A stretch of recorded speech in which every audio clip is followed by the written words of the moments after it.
আসসালামু আলাইকুম রহমতুল্লাহি ওয়া বারাকাতুহু আহমাদুন সাল্লাল্লাহু আলাইহি ওয়া সাল্লাম মিনাশ শাইতানির বিসমিল্লাহির রহমানির রহিম বাবু মাকিলা ফিজ্জা আলা জিলি ওয়াল আয়াত। আজকের বক্তব্য ছিল ভূমিকম্প কিয়ামতের নিদর্শন সম্পর্কে বর্ণিত হয়েছে।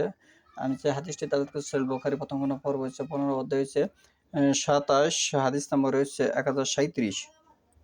আন নাফি আন ইবনু উমর কালা কালা আল্লাহুম্মা বারিক লানা ফি শাআম ওয়া ফি ইয়ামেন কালা কালু ওয়া ফি নাজাদ কালা আল্লাহুম্মা বারিক লানা ফি শাম ওয়া ফি ইয়ামিন কালু ওয়া ফি নাজাদ কালা হুনাআকা সা লা সিইলু ওয়াল ফিতনা ওয়া বিহা ইয়াতলুউ কারনুশ শয়তান। ইবনু উমর রাদিয়াল্লাহু হতে বর্ণিত, নবী সাল্লাল্লাহু আলাইহি ওয়াসাল্লাম বলেন, হে আল্লাহ, আমাদের শামে ও সিরিয়া ও ইয়ামানে বরকত দান করুন। তিনটি জায়গার কথা উল্লেখ হয়েছে এখানে। লোকেরা বলল, আমাদের নাজাতেও বরকত দান করুন। নবী সাল্লাল্লাহু আলাইহি ওয়াসাল্লাম বললেন, হে আল্লাহ, আমাদের শাম দেশে ও ইয়ামানে বরকত দান করুন। লোকেরা তখন বলল, আমাদের নাজাত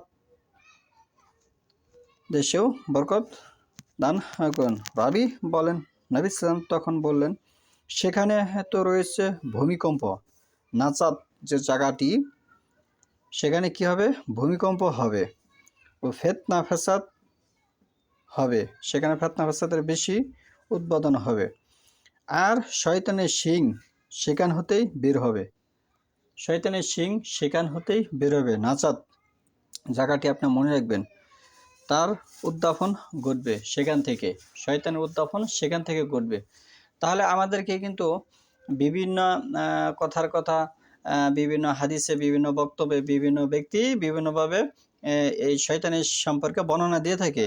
কিন্তু আমি তাদের এই কথাগুলো সমর্থন করব না। এই কারণে কোরআনে নিচে আসমানের পরে সর্বশ্রেষ্ঠ হাদিস গ্রন্থ সূরা বুখারী শরীফ, আমি সেখান থেকে হাদিসটা উপস্থাপন করেছি। আর আমি যে হাদিসটা উপস্থাপন করেছি, এই হাদিসটা আর 9টি গ্রন্থের মধ্যে আছে। পৃথিবীর মধ্যে সর্বশ্রেষ্ঠ যে 9টি গ্রন্থ, সেই গ্রন্থের মধ্যে এই হাদিসটি এসেছে এবং হাদিস নম্বর হচ্ছে 1037।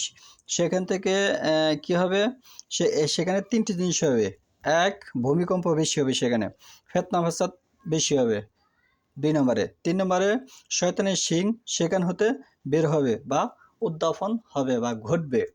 এই হচ্ছে যে শক্তিশালী যে বড় বড় সাহাবী, তাদের বক্তব্য, রাসূলুল্লাহ সাল্লাল্লাহু আলাইহি ওয়াসাল্লামের বক্তব্য, এবং শক্তিশালী যে রাবী বা হাদিস বিশারদ, তাদের এই বক্তব্য। এটি হচ্ছে পৃথিবীর মধ্যে সবচেয়ে শ্রেষ্ঠ সহিশুদ্ধ কথা। তাহলে আমরা অন্য কোনো কথার দিকে কান না দিয়ে এটা আমরা মনুষ্য আকারে বোঝার চেষ্টা করব এবং এটির উপরে আমরা এখান থেকে যেন আল্লাহ আমাদেরকে হেফাজত করে, সে দোয়া আল্লাহর কাছে আমরা করব।